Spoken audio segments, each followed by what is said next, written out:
바로 감사하는 삶을 살아야 할 줄 믿습니다.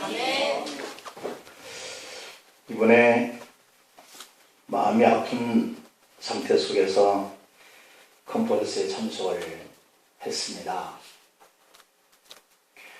하나님께서 위로를 주시고 성령께서 기도 중에 말씀을 주셨는데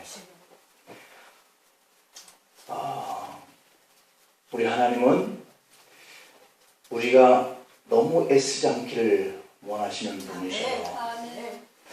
그래서 우리가 두 개의 애쓰려고 하는 그 부분을 하나만 애를 쓰면 주께서 두 개의 애쓰는 힘을 주시겠다. 또 하나님은 보이지는 것들에 연연하시지 않는 분이세요. 우리가 숫자에 연연해서 많이 실망도 하고 낙담도 하고 하는데 성령께서는 그렇게 말씀하세요. 사람의 교인수가 많고 적음을 보지 않으신다. 그리고 일꾼을 보내주시겠다고 그랬고요. 그리고 우리에게서 하나님이 기뻐하시는 모습은 영광을 돌리는 우리의 마음을, 기쁨을 가지고 일하시는 것을 가장 영광 받으시는 것이고 우리의 생각이 감사하는 마음을 가지고 생활하는 것을 가장 좋아하시는 분이시다. 그렇게 얘기를 하세요. 그래서 우리는 언제든지 고난과 또 일의 형통함에 우리가 자주지가 될 때가 참 많은데 우리 주님은 늘 우리가 주님께 나와 기뻐하는 그 자체, 주님 앞에 성전에 나오는 그 모습, 이걸 보시고 기뻐하시지 우리가 일하려고 하는 것처럼 그래서 안 될 때 화를 내고 다투고 실망하고 이렇게 하는 것은 하나님 전혀 원치 않으시는 것이죠. 그래서 주한 은혜를 받고 이렇게 세심을 얻고 왔습니다. 그래서 오늘은 우리가 살아왔던 한 6개월 동안을 이렇게 돌아보는 시간인데 돌아보면 많은 것들 속에 우리가 아파하는 것들이 참 많이 있을 거예요. 그런데도 하나님은 오늘 성경에 보면 감사하라 이렇게 얘기를 하고 계십니다. 만약 여러분의 삶 속에 먹구름이 잔뜩 덮여 있다고 한다면 감사 잔치를 해야 할 때다 이렇게 생각하기를 축복합니다. 이것이 감사절을 지키는 이유라는 거예요. 감사절을 지키게 하시는 하나님의 마음이라는 거예요. 그 마음이 먹구름이 잔뜩 덮여 있는데 이때가 하나님 앞에 감사해야 할 때라고 말도 안 되는 소리라고 우리는 생각을 하게 됩니다. 오늘 신명기 16장 16절 17절 말씀을 보면 매년 애굽에서 구원을 감사하는 6월절과 첫 열매를 감사하는 77절과 모든 추수를 마친 후에 드리는 초막절까지의 3번은 반드시 감사절을 지키라 하나님의 명령이십니다. 이것을 오늘날 교회에서는 고난절 또는 부활절, 맥추절, 추수감사절 이렇게 우리가 지켜오고 있는데 이 감사하는 사람의 마음이 자발적으로 드러나는 것, 거기에 의미가 있는 거예요. 감사하라 라고 하는 것은 율법적인데 이래서 하나님 감사해요 라고 하는 것은 복음적인 거예요. 강제적으로 감사절을 지키게 하는 것에 우리는 반발심이 있는 것을 볼 수 있습니다. 내가 주의 일에 교회를 생각하면서 기도하려고 하는데 좀 기도 좀 해야 하지 않겠어요? 한다면 마음속에서 반발심이 생기는 거죠. 좀 봉사 좀 해야 되지 않겠어요? 하는 마음속에서 반발심이 생기는 거예요. 우리의 생각과 하나님의 생각은 너무 다를 줄로 믿습니다. 우리는 내가 하고 내가 힘들게 애를 써야만 될 것 같은데 하나님은 너무 힘쓰지 말아라 그렇게 얘기하세요. 왜냐하면 그 힘쓰다가 우리가 상처받고 시험될까 봐 하나님께 맡기고 내가 할 수 있는 것만큼만 하기를 원하시는 분이세요. 빈손으로 여호와를 뵙지 말고 각 사람이 네 하나님 여호와께 주신 복을 따라 그 힘대로 들을지니라 하신 것에 우리는 불편하게 생각하는 사람도 있어요. 그런데 하나님은 그렇게 하라는 거예요. 특히 첫 열매를 드리는 이 맥주 감사절기는 더 그러해요. 첫 열매로 감사하는 것은 풍성한 수확을 우리가 기대하고 있는데요. 그 기대한 것에 따르는 그런 부분에 대해서 감사하는 일은 그만큼 기대치를 내가 채우기 싶어하는 이런 마음 때문에 그것을 가르면서 주님께 감사하고자 하는 우리의 마음은 부담감으로 다가올 수 있는 거예요. 많이 있는 사람에게 좀 나눠서 주라 라고 하는 것은 그에게 부담이 안 되지만 이거밖에 없는데 그것을 가지고 나누라 하니까 부담이 되는 거예요. 그래서 이 부담이 되어지는 그 감사의 절기가 바로 이 맥주 감사절기인데, 왜냐하면 이 첫 번째 낫을 대면서 그것을 가지고 하나님 앞에 감사해야 되기 때문에 내 창고에는 아직 채워보지도 않은 상태 속에서 감사해야 하니까 부담이에요. 없는 것 속에서 감사해야 되니까 힘이 드는 거예요. 그래서 오늘 그럼에도 불구하고 이 첫 열매를 하나님 앞에 드리라 라고 하는 이 상징적인 의미가 매우 큰 거예요. 왜냐하면 이 첫 열매는 이제 이 논에 천평이 있는데 거기서 첫 번째 낫을 대보는 그것을 통해서 하나님 이렇게 수확을 이렇게 할 수 있도록 첫 번째 낫을 대게 하니 얼마나 감사합니까? 라고 하면서 하나님 앞에 이 천마지기에 있는 천평에 있는 열매를 거둘 것에 대한 기대감을 가지고 감사하기 때문에 이게 의미가 크다는 거죠. 그래서 하나님은 그 첫 열매로 감사절을 지키라 이렇게 명령을 하고 있는데, 또 하나님이 감사절을 지키게 하는 그 이유는 우리에게 감사할 이유가 너무 많다라고 하는 것을 깨닫게 하기 위해서 명령을 하시는 거예요. 우리가 당연하게 여기는 것 중에 깨닫고 나면 정말 감사할 것들이 많더라고요. 깨닫지 못하면 마음에 부담이 되는데 깨닫고 나니까 크게 감사가 돼요.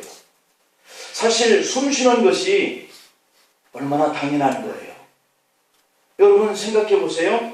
여러분의 남편이 직장에 갔다가 자녀들이 학교에 갔다가 집에 돌아올 시간에 돌아오는 것은 너무 당연한가요? 오늘 아침에 눈을 뜬 것이 정말 당연했던 일인가요? 교회 오면서 도유를 느꼈던 것과 길가에 피어있는 꽃들을 볼 수 있는 것, 교우들을 만나서 함께 아기자기한 그런 이야기들을 나누고 들을 수 있는 것, 오늘 이 예배 자리에 앉아있는 것 등이 너무 당연한가요? 이제 묻는 그 의미를 깨달을 수 있을 거예요.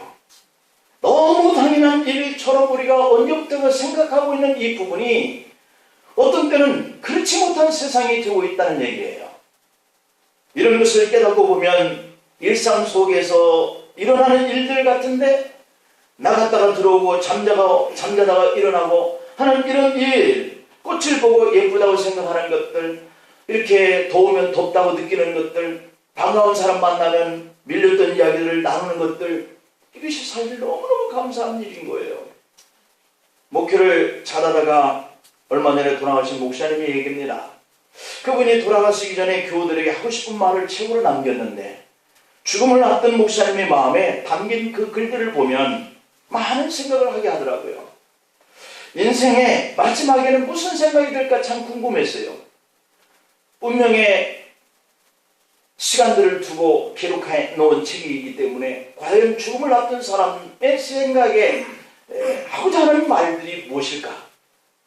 특히 임종하기 얼마 전에 섭섭한 일이 있어서 12년 동안이나 연락하지 않고 지내던 교회 사무장이었던 분을 찾아달라라고 하면서 만나는 그 장면은 정말 눈시울을 뜨겁게 하는 장면이었어요.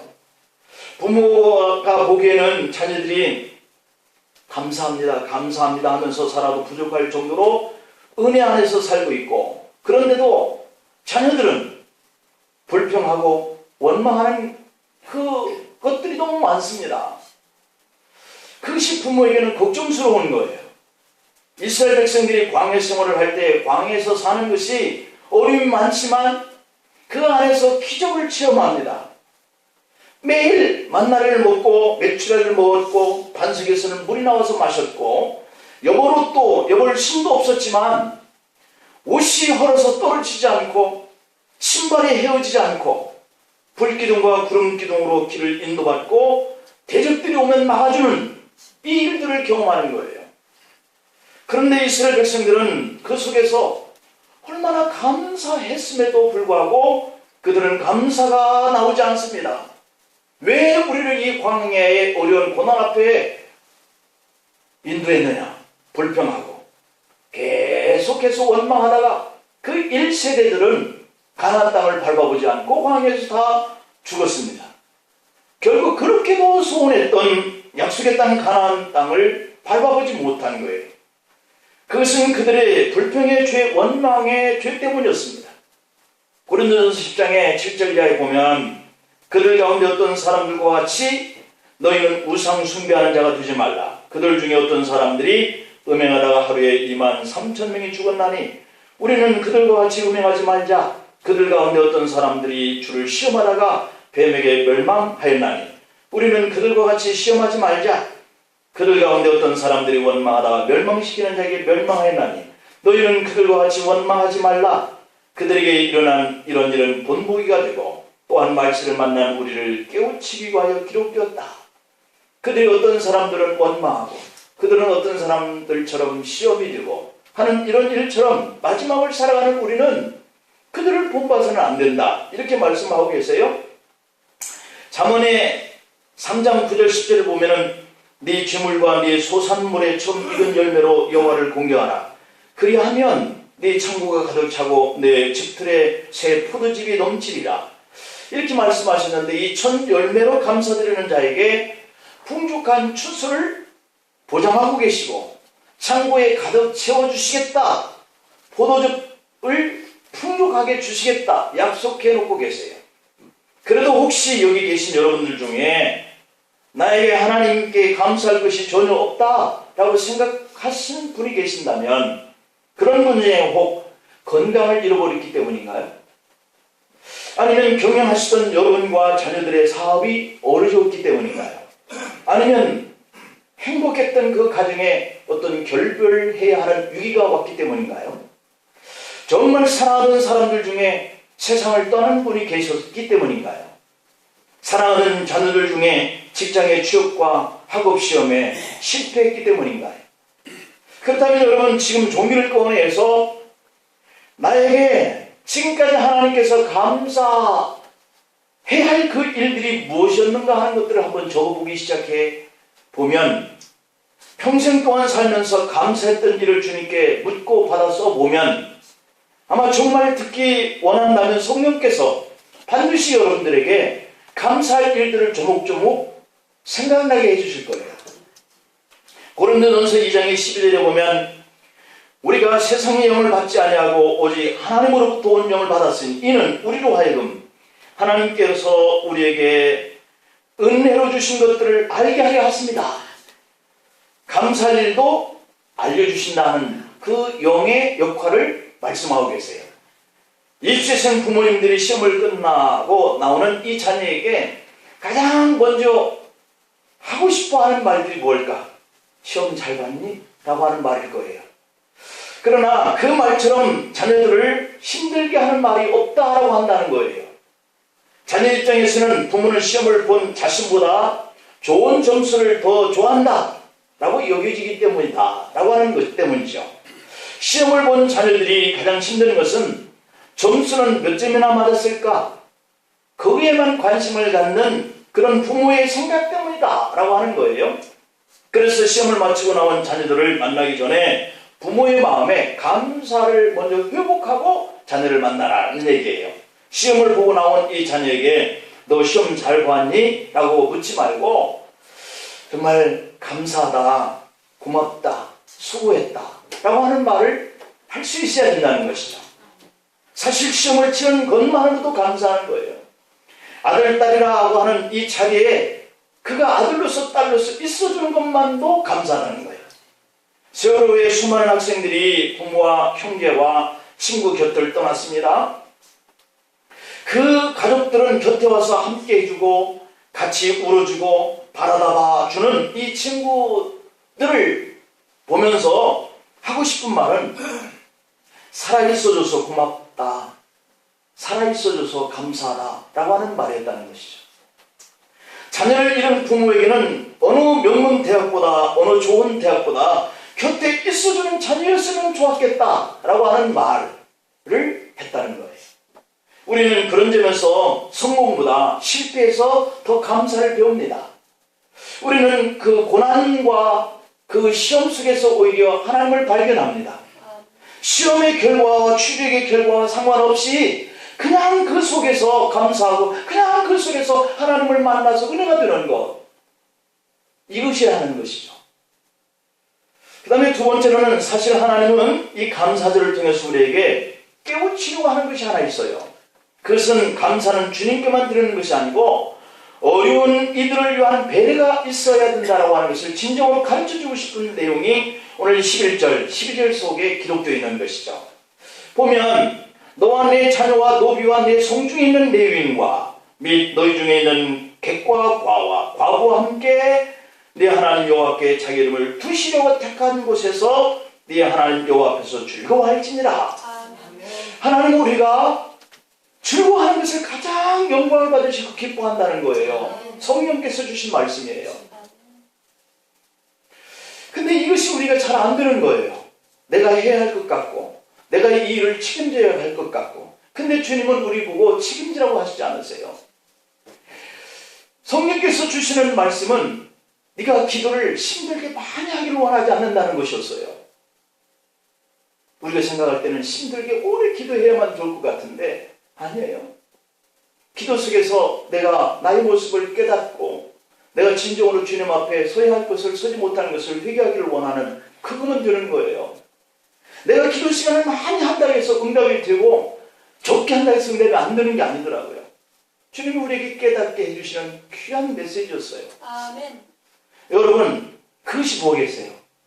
내가 어떤 일을 할 수 있는 존재가 아니라 주님이 나와 함께 해야 내가 할 수 있는 일이에요. 아멘. 그런데 우리는 내가 못해서 힘들어하고 나에게 고난이 왔기 때문에 힘들어하고 불평하고, 그게 아니에요.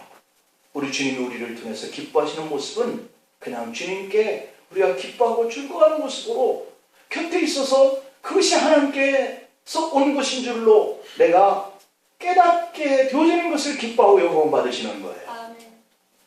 오늘 이 것도 마찬가지. 우리가 이 감사하고 풍족한 것들 속에서 우리가 정말 하나님의 영광 받으시는 일은 이들과 같이 함께 나눌 수 있겠냐라고 하는 물으심이에요. 너가 가장 아끼고 좋아하는 그것을 함께 없는 자들과 같이 나누면서 기뻐할 수 있는 그 모습을 하나님이 가장 영광 받으시는 모습이에요. 우리가 그걸 할 수 있겠느냐라고 하는 것을 물으시는 것이죠. 우리는 하나님의 말씀을 마음 깊이 새길 필요가 있어요. 그 말씀이 곧 나의 어려움을 향하신 하나님의 은혜가 되기 때문이에요. 프랑크 루박이라고 하는 분이 권능의 통로라고 하는 책을 썼는데, 여러분들도 기회가 되시면 권능의 통로, 프랑크 루박이 쓴 그 책을 한번 사서 볼 수 있는 기회가 있으면 읽어보면 좋겠는데, 이 프랑크 루박 선교사는 45살 때부터 항상 하나님만 바라보기 위해서 영성일기를 써왔던 분이에요. 그런데 영성일기가 단순히 주님만 바라보게 하시는 의미가 아니라 그 영성일기를 쓰는 속에 영이 자기를 깨닫게 한 부분은 세상을 변화시키는 그런 사람이 되기를 원하시더라는 거예요. 그러니까 한 평범했던 이 필리핀 선교사였던 프랑크 루박은 세계의 문명 퇴치, 선교를 설립하여서 문자가 없는 수많은 종족들에게 문자를 만들어주고 정치적인 아무런 지위도 없이 2차 대전 후에 미국의 외교정책에 큰 영향력을 행사했던 미국의 우표에 등재된 유일한 선교사거든요.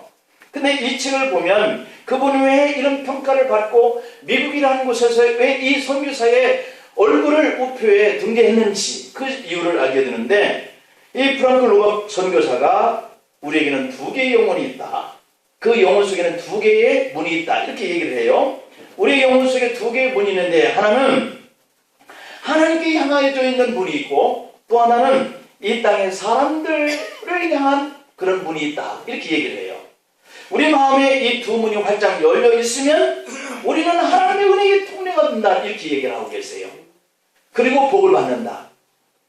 무슨 얘기냐면 우리는 부흥회 때, 수련회 때, 제자훈련 때 성령께서 우리 마음에 임하셔서 내 마음에 그 슬픔과 그리고 그 두려움과 그 탄식과 미움과 열등감, 무기력감, 이러한 죄를 변화시키는 놀라운 체험이 일어나게 하시는 거예요. 하나님이 우리가 아파할 때 하나님이 영으로 우리에게 다가오셔서 그 아픔을 치료하시려고 꾸준히 애를 쓰셔요. 근데 우리가 그 성령의 다가오심, 나를 두드리심, 이것을 문을 열지 않으면 들을 수 없거든요. 그러나 그 감동이 오래가지 못해요. 혹 듣는다 할지라도. 왜 그럴까요? 그러한 집회를 통해서 그 만남을 통해서 내가 굉장히 큰 은혜를 받았는데 그 은혜가 지속되지 못하는 이유가 있더라고요. 그것이 뭐냐면 빨리 시들고 그렇게 감동에 젖었던 심령이 다시 메말라 버리게 되는 그런 그 경험이 있어요. 그래서 우리는 또다시 주님께 매달립니다. 내게 그런 은혜를 달라고, 내게 그런 감동을 달라고, 또다시 무언가 기도의 방을 찾고 기도원을 찾으려고 하고 교회라고 하는 공간을 찾으려고 그럽니다. 그래서 우리는 주님께 매달리죠. 그런데 하지만 이 프랑크 루박 선교사는 하는 말이 우리에게 부어진 은혜가 적어서 심령이 메말라고 강팍가지고 감동이 시들어버린 것이 아니라는 거예요.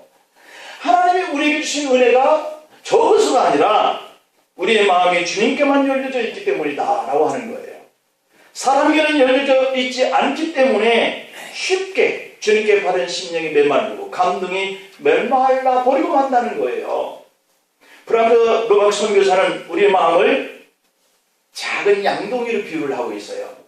근데 한국식 표현으로 하면은 소갈매기가 간장종지만 하기 때문이다, 그렇게 얘기를 해요. 우리가 주께 은혜 받는 이 부분을 간장종기만 하는 것을 가지고 받으려고 하니까 우리는 메마른 삶을 살고 감동이 없는 삶을 산다. 이 말은 하나님의 은혜를 우리 마음 안에만 담으려고 하기 때문에 더 이상 담을 수 없도록 차버린다, 이렇게 얘기를 하고 있어요. 엄청난 그런 그 폭포수가 쏟아져도 받을 그 그릇이 양동이밖에, 간장종지 그릇밖에 안 되기 때문에 엄청난 물이 폭포수처럼 쏟아져도 금방 차버리고 더 이상 받지 못하는 것과 같다는 얘기예요. 그래서 하나님의 은혜를 더 받으려고 하면은 내가 기도원을 찾고 교회를 찾아서 부르짖고 내게 은혜 달라고, 내게 성령의 충만을, 그런 감동을 달라고 이렇게 기도해야 할 일보다는 내 마음속에 그 은혜가 오면 그 은혜가 사라지기 전에, 변질되기 전에 내 사람에게, 이웃에게, 가족에게, 그리고 이와 같이 오늘 열거하고 있는 이러한 대상들에게 그것을 자꾸 나누라는 거예요. 그러면 내가 채워진 그 은혜를 나누니까 또 비니까 금방 채워지고 또 나누고 채워지고 나누고 하기 때문에 내가 마음에 메마르지 않고 성령의 감동에 늘 젖어서 살 수 있다, 그렇게 얘기를 해요. 하나님과 사람 양쪽으로 마음의 문이 열려져 있는 사람만이 계속적인 성령의 은혜를 그렇게 담을 수 있다, 이렇게 얘기를 해요. 여러분 어떤가요? 이 말이 일리가 있는 것 같죠? 여러분의 마음에 주님을 의지하고 말씀을 보고 기도를 해도 왜 채워진 그 은혜가 자꾸만 없어지고 메마르고 그렇게 감동이 식어지고 하는 이 일이 반복되는가? 그것은 받은 은혜, 채워진 하나님의 감동의 은혜, 이것을 나누라. 사람들과 나누라. 나누면 나누는 자에게 하나님이 계속 생수의 강수같이 그에게 부어준다는 사실이에요. 그래서 예수님은 주면 넘치도록 받을 것이다, 이미 예언을 해놓고 계세요. 누가복음 6장 38절에 보면 주라, 그리하면 너에게 줄 것이니, 주면 준다는 거예요. 곧 후이되어 누르고 흔들어 넘치도록 하여 너희에게 안겨주리라. 너희가 헤아리는 그 헤아림으로 너희도 헤아림을 도로받을 것이다. 우리는 부흥회에 참석하면 이 말씀을 우리가 일하는 것들 속에서 축복을 그렇게 받는 것처럼 이 말씀을 인용하면서 선포하는데, 이 말씀은 그런 말씀이 아니에요. 주님이 주신 그 은혜의 그 감동을 우리가 나누고 하면 주님이 또 채워주고 또 채워주실 것이다.